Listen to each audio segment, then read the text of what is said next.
আল্লাহর নবী বলেন, খ্রিস্টানদের সঙ্গে তোমাদের চুক্তি হবে,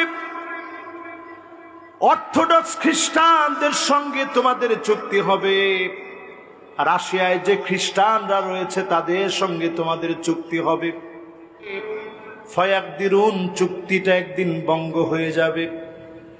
চুক্তি ভঙ্গ হবে ঠিক তখন তাহতা সামানিনা গয়াব, 80টা দলে বিভক্ত হবে। কান খাড়া করে দিয়ে শোনেন, দেখেন এবারের বিষয়টাতেও চিন্তা করেন নবীজির হাদিস কেমনে মিলতেছে। নবীজি বলছেন অর্থোডক্স খ্রিস্টানদের সঙ্গে চুক্তি হবে। অর্থোডক্স খ্রিস্টানদেরকে আপনি খুঁজবেন কোথায়? ইস্তাম্বুল, এই বাইজেন্টাইন সম্রাটদের সময় সভাসদ ছিল। এই জায়গা থেকে সুলতান মুহাম্মদ আল ফাতেহ, 21 বছরের একজন তাগড়া যুবক, রাসূলুল্লাহ সাল্লাল্লাহু আলাইহি ওয়াসাল্লাম হাদিসের মধ্যে বলে গেছেন, খয়রুল আমিরি আমিরুহা, তাদের নেতৃত্ব দিবে যে আমির, কতই না উত্তম হবে সে আমির। আল্লাহর হাবিব এই বিজয়ের কথা বলে গেছিলেন।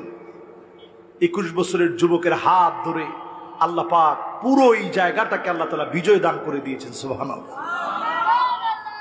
এই খ্রিস্টানরা তখন বাধ্য হয়ে চলে গেছে আজকের রাশিয়াতে।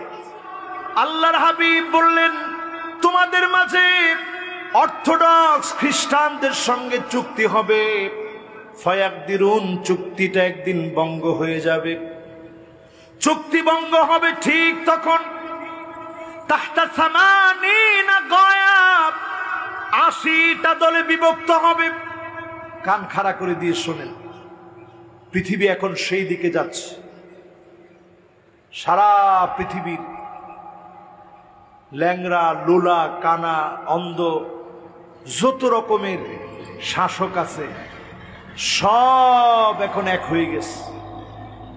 এই ইস্যুতে যখন তারা এক হচ্ছে, আল্লাহর হাবিবের এই হাদিস বারবার আমাদেরকে মনে করায় দিচ্ছে, মুসলমান ভেঙে পড়ার কোনো কারণ নাই। ওই মওতা প্রান্তের মতো বিজয় তোমাদের হবেই হবে। যদি একের নিয়ে থাকতে পারো, বিজয় কেউ ছিনিয়ে নিতে পারবে না। ঠিক কিনা বলে?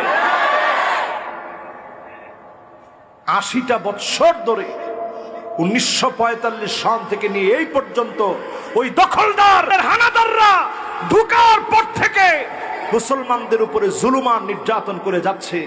নিঃশেষ করতে পারে নাই, হিম্মত ভেঙে দিতে পারে নাই, চূর্ণ বিচূর্ণ করতে পারে নাই। জন্ম থেকেই যারা জিহাদের তামান্না